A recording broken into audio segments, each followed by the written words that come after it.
Good evening and welcome to Focus on Education. My name is Ben Stevens and I have the pleasure of being one of the members of the Board of Education of Oak Ridge Schools. And we're happy to have you here to join us this evening.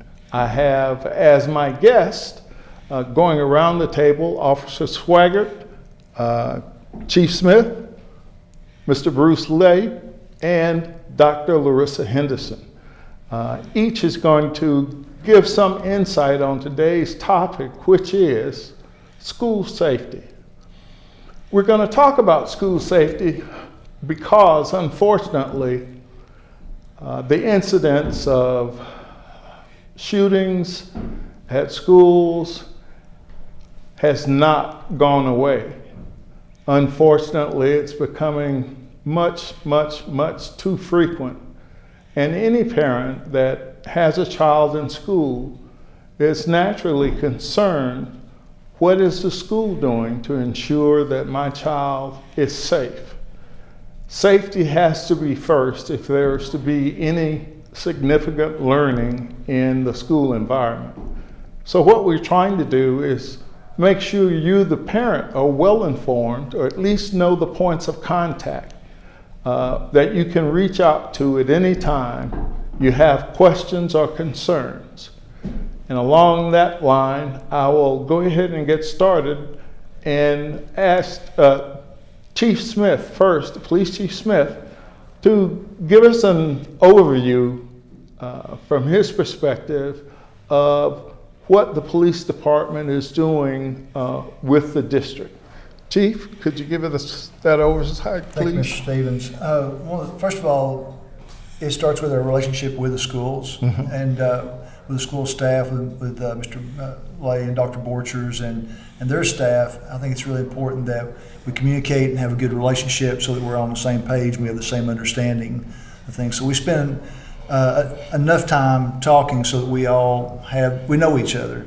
We want to have those relationships before there's a problem, so that when the issues do come up, we already have that trust and that respect established so that we know how to communicate and talk to one another. So it starts there.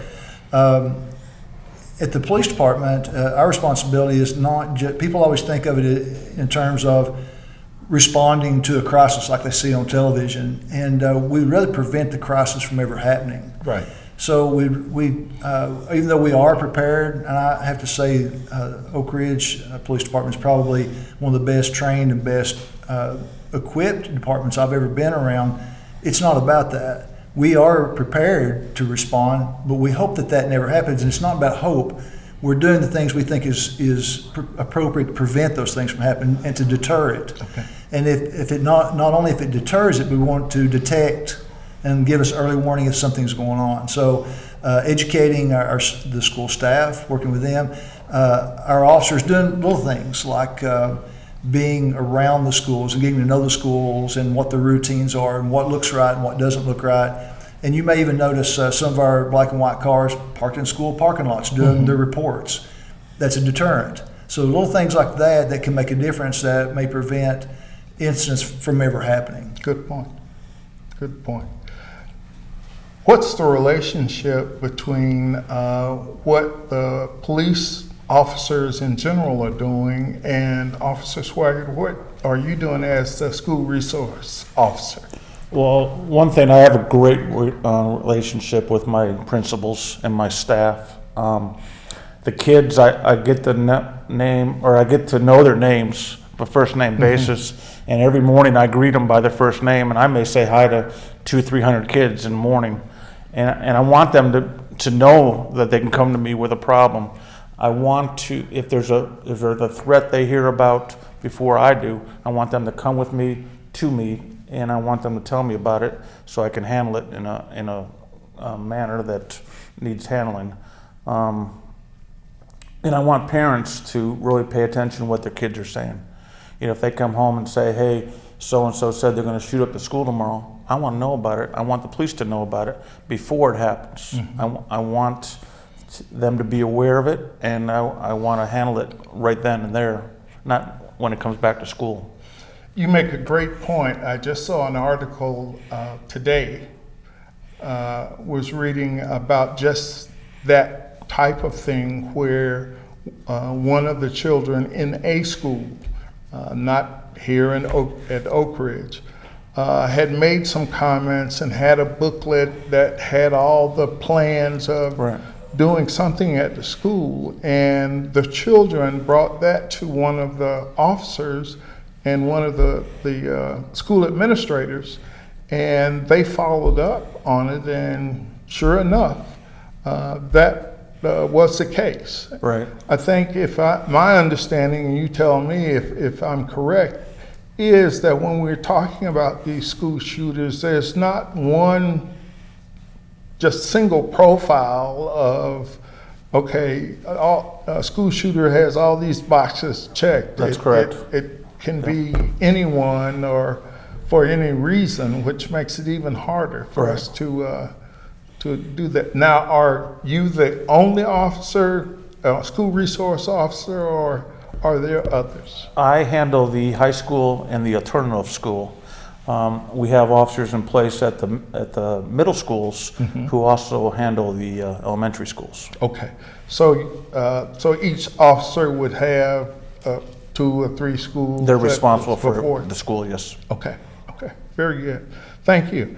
What would you say is the one thing that you really want to get across to the parents? Listen to your children.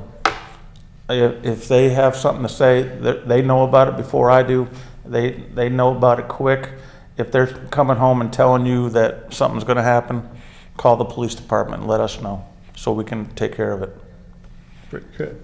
One of the things that I hope we can get across to everyone is that everyone here is approachable. If you have a concern, if you have a question, by all means, ask us. Feel free to say, hey, could you help fill in the blank here about something I was wondering about? If we don't know immediately, we'll gladly find out and then get back to you on that. It's important that we address any and all concerns that the parents or the children have. And on that, Mr. Lay, are you the safety focal point as the administrator? Yes, sir. I'm the chairman of the safety committee, and Mr. Alan Thacker, supervisor of maintenance and operation, he assists me with that. So, Okay. What is give us some kind of insights as to what encompasses the safety plan of the school? Does each school have its own safety plan? yes, there's actually a district safety plan, and each school has a safety plan. And what we receive, excuse me, is basically a checklist from the Tennessee Department of Education. And Mr. Thacker will work with each principal at each of our 9 facilities, and they will go through that checklist. And it's just a safety checklist. And basically, once that assessment is completed, we will look at, okay, where are we doing well? And then we will look at the areas that we're deficient, such as if the parents have noticed recently the bollards at the elementary school. That was one of the items on the checklist, and we did not have, with the exception of the few in front of the high school, we really did not have bollards in place to protect students from cars. So we're in the process of installing bollards. Another area was your window tint. They now make protective window tint that not only keeps a person from seeing from the outside to the inside, also if you were to shatter the window with a bat or a gun, whatever, basically that protective window tint holds that window together, and it really just slows down the time required for an intruder to get through a window. So we've done that. Our door locks, we're in the process of replacing all the door locks. In fact, we actually replaced all classroom locks last year. Now all of our classroom doors system-wide can be locked from the inside. Okay. Let's see, the other thing that we have done, video cameras. I guess the minimum probably any school has would be 40 cameras in each school. Really? We have some schools like the high school, probably in excess, I'm going to say it, 60 or more, probably closer to 80. So we really have done a good job increasing the number of cameras throughout our buildings, which once again can serve a tremendous purpose if something is happening, and also we can go back and see exactly what did happen. We're in the process now of looking at our middle schools, and we will be installing bollards at our middle schools next, and then we will complete that project here at the high school after that. And so basically, and then we're also changing our key access to our main entrance of our buildings where we use a badge. I took my badge off. Anyway, we have a badge, but we're also changing that system where it ties in better with our cameras and other systems. So we're constantly looking how we can be safer as a school system, and basically we have grant money available at the state level. We usually get in a ballpark of $160,000 to $180,000 per year. So we know we're spending that much each year, and then also a lot of local funds. So we're spending a lot of money to be safer. With that many cameras, is there somebody trying to look at all of them, or how is that integrated, like after the fact, or? All of your administrators, of course, have a screen in their office that shows Okay. all the cameras in the school. Usually your people, what we would consider your receptionists, will have a screen in their area. So I know in the middle schools, you probably have 4 to 5 people that have access to that camera, plus the SRO officers have access, and they monitor it when they can. We don't have a person designated just to sit there 24/7 and look at the camera, but we do have that in place. We are currently working with our attorney in hopes of basically giving that access to the dispatch room there with the ORPD, so that once again, if there is an incident, they would have that. But so we're constantly updating the school safety plans, the district safety plans. They all have to be updated yearly, and we do that. And of course, and then your school safety teams meet. They have drills. Every year there will be at least one opportunity for them to meet with ORPD officers, and they will take them through basically an intruder drill. We have our monthly fire drills. We have tornado drills. We really don't have a shortage of drills. But I will tell you, a lesson I learned a few years ago: redundancy is so important. It is. The first time I went through the intruder drill, we had to engage. I'm gonna call him Gumby coming through the door. And the first time he came through the door, I was very slow to respond. By the time I went through my third training, I was not slow to respond, okay? And it just showed me that I was forming memory as far as how to respond to an intruder. So it's just so important that we do that. And our teachers have 3 options. And, the first option, if we go on a school lockdown, your first option is basically to bunker in place and sort of hide. You lock your door, you may put things in front of your door, you get to the area of your classroom where you're least visible. Your second option is to flee. If you feel like there's something happening on that end of the building that doesn't affect you, and you can get your students and yourself out of that building in a safe manner, a teacher has that option. The third option is to fight, okay? And once again, there was a time teachers didn't realize they had the option to flee or to fight. And once again, we hope that never happens. And I can't say enough about the ORPD. I mean, our level of support to have this training and to feel like we're prepared for whatever may happen is just truly second to none. Thank you. We'll drill all the way down to Dr. Henderson to talk about the individual students themselves and their responsibility and where they can get help in just a moment. Hope you're enjoying the conversation. We will return very shortly and pick up with starting on exactly what types of services and things are available for students of the school district. So in just a second.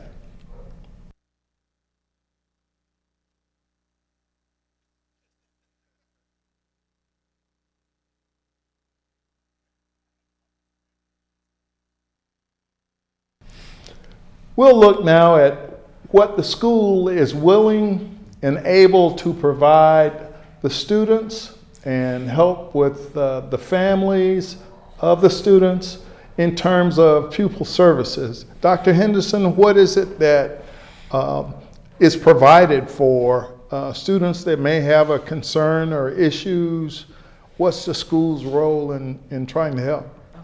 We have various forms that are available at each building, and some of those are online as well. And they can fill that out and send it to the administrator, reporting a problem that they may have a concern. Or the parent may call me and set up a meeting, and we can go through that process as well too. Also, I know that there are some means for the students to report via their cell phones if there's something going on, that certain words are picked up, sent to, I think, Officer Swaggart, And then that alerts them, he alerts the school administration, and we kind of follow up from there. If a parent calls in with a concern, whether it be at a bus stop or even at the building, they feel like it hadn't been addressed, they let me know. I get with Mr. Lay. We go through the chain of making sure the administration knows at the building level, because sometimes it has not been reported. And so we make sure that we do handle that, and then we respond back to parents to let them know, what the process is and what we're doing in the same time. We have to be very careful because it can be very sensitive. We cannot reveal information about other students to protect the safety of the child that did the reporting. Great point. I was just jotting down that I think I know the answer already, but I'll ask, which do you see more often? Unfortunately, the district or the school system having to be reactive versus being proactive, which I would feel would be the preference. Yeah, it depends on what they're calling about. Sometimes parents are very proactive because they want to know, they know what the end consequence may be, which is out of school suspension, and they don't want to go that route. But they want to see what they need to do to be proactive on their end to protect their child or the safety of other children that may come into play. It could be a friend of a child of theirs, or it's something that they've overheard, and they're trying to be proactive on that side. So we have put into place at the buildings positive behavior supports so that parents don't feel like they have to wait till it's a reactive kind of thing to report to us. Well, I can speak to some really positive feedback that I got from one of the students that was in one of the classes that I teach over at the community college. He was coming here to Oak Ridge from Memphis and had some issues, learning impairments, a few things. Initially, he had a lot of apprehension, expecting the same demeanor or treatment from his perspective that he didn't get in Memphis. What he did greatly appreciate was the interest that was taken in what was the root cause of the issues, and most importantly, what's the get well plan to help him get back on level with his studies and so forth. What impressed me was the positiveness that he relayed, and thankful that the school system was willing to take the time to really talk to him, talk to the parents, get a better handle on it, put together a plan, and help him get back at the appropriate level with his studies and grades. And he was and is immensely impressed with Oak Ridge school system. He really spoke very, very well, and he has been out of school, I think, about at least 5 years, and so he's going back to school to get his undergraduate degree. And he took the time to share that story with me, unsolicited, just simply saying, I think you may want to hear the impact that they've had on my life. And it was outstanding, and really, really enjoyed it. How often does the police force and members of the school district have a chance to sit down and talk through issues, concerns that you are having to contend with? Can I answer that? I'm really glad you asked that, because it's ongoing. We don't have like scheduled meetings where we get together.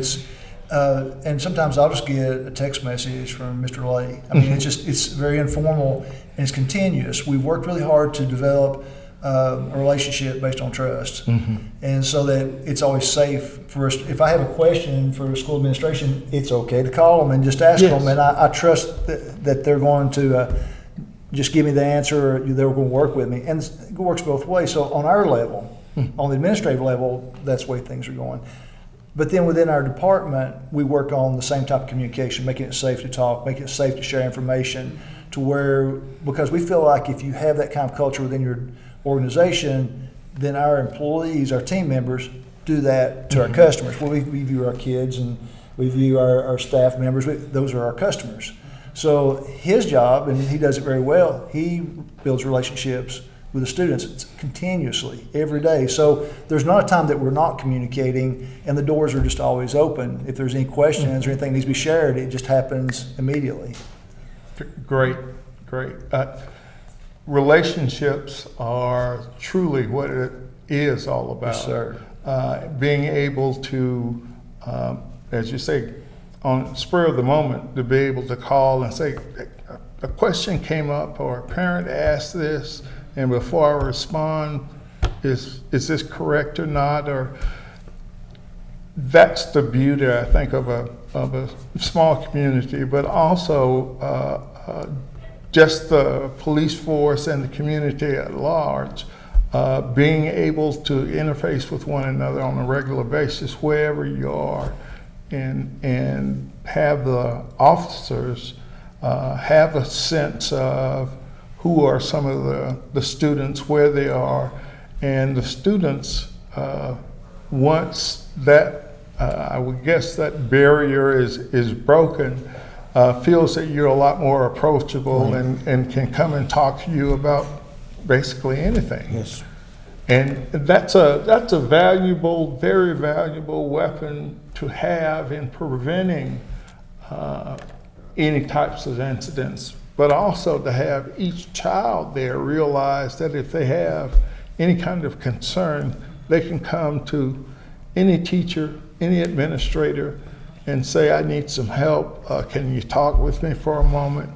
And that's the kind of atmosphere we want to make sure we maintain here at Oak Ridge Schools, is that every administrator, every teacher that walks and talks with the students every day, it's all part of a joint network from the superintendent of schools to the chief of police to Dr. Henderson, to me, just a parent, wanting to come in to talk to somebody about what's going on.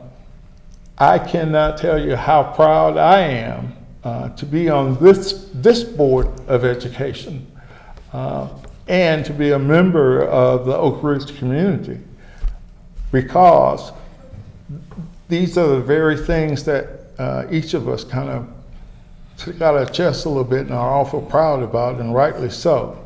Every person here works hard every day to try to make sure we're safe, and where there are issues, to have those addressed in some shape, form, or fashion with the student, with the parents. And Mr. Lake? So there was a situation a few weeks ago, and this is how good our communication is. There was an issue that happened out in the community, and one of the officers says, you need to let Mr. Lay know about this. So basically, that officer contacted Officer Swigert, and this was a situation that could have had a negative impact on our schools the next morning. It's probably 9:30 at night, and I get the phone call. But what that allowed us to do was for me to contact the individuals that it affected on my staff, and we were prepared the next morning to address this situation. And situations like that are just so common. I mean, it's truly 24/7 communication both ways. Like I said, that time they called me. It's normally me calling them, okay? But it goes both ways. And we do whatever we need to do to make sure that, once again, our schools were prepared that next morning to provide our students a proper environment. So other than parents, listen to your children, any other helpful hints you want to pass on to the parents? Pay attention to their children's social media. Yes. Yes. That's really big. I'll get Mondays are really bad for me because I'll get social media complaints that happened over the weekend and threats, and they bring it to school and they want to fight. Pay attention to your child's social media and take care of it at home. You know, monitor your child's social media. See what they're seeing. Wise, very wise advice.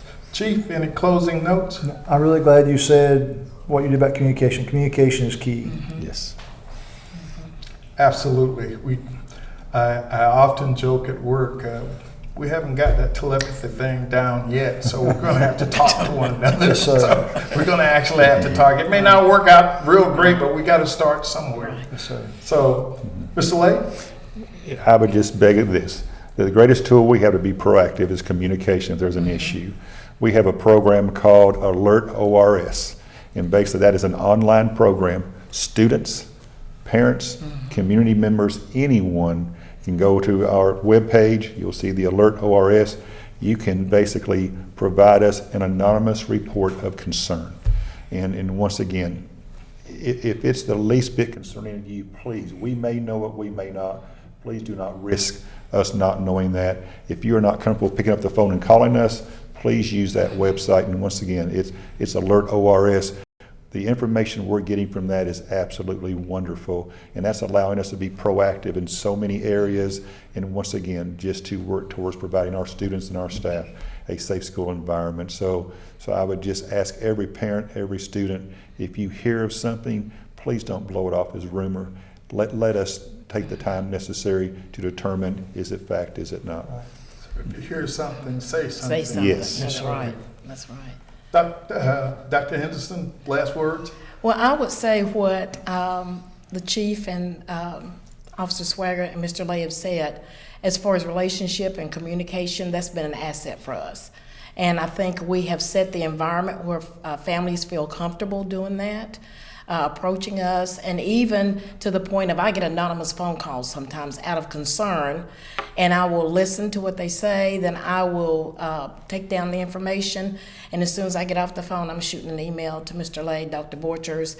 Dr. Borchers will respond back quickly and say, this needs to go to Officer Swaggart. So we have that relationship as well, and I think that's very good there.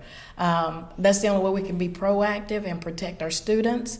And I feel like I'm the mother of all 4,700 of them. So, and we've got their best interests at heart, but you gotta let us know. We can't do anything if you don't let us know. Absolutely, absolutely. So, ladies and gentlemen, thank you so very, very much. We've had just a moment to hopefully make you think about school safety, that we are very dedicated to ensuring that every student is safe and can stay focused on the learning. But if you have any questions for any reason, as you just heard, Alert ORS, call, stop in the stores. If you've got a question, talk to us wherever you may find us and let us know what we can do to help. One of the things that I wanted to make sure that all of you are well aware is that we greatly appreciate your help and, more importantly, your trust. We value that, trusting us with your most precious commodity, which is your most precious object, your children. Yes. And I always love to call them little people because they're just that. We as adults always underestimate their capacity to learn and, more importantly, to love.